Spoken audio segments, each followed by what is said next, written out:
Hi అండి, అందరికీ నమస్కారం. నువ్వు నెలకి ₹1,00,00,000 సంపాదించే ఉద్యోగం చేసినా ఆ ఉద్యోగం చేసే కాడ నువ్వు బానిసవే.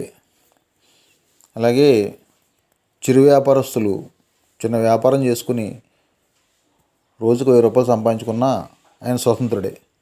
ఈ స్వతంత్రుడి ముందు కోటి ఉద్యోగస్తుడు కూడా పనిచేయడు.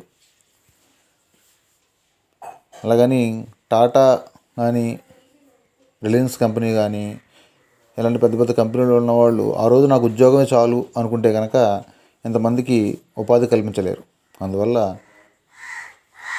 వాళ్ళు ఇన్స్పిరేషన్గా తీసుకుని ఎవరికి వాళ్ళు ప్రభుత్వం మీద ఆధారపడకుండా ఉద్యోగమే చేయాలి, గవర్నమెంట్ జాబే రావాలి అనేది లేకుండా ఎవరికాళ్ళు సొంతంగా చిన్న చిన్న వ్యాపారాలు చేసుకుంటూ ముందుకు సాగాలని, కుటుంబాన్ని హ్యాపీగా చూసుకోవాలని కోరుకుంటూ సెలవు తీసుకుంటాను.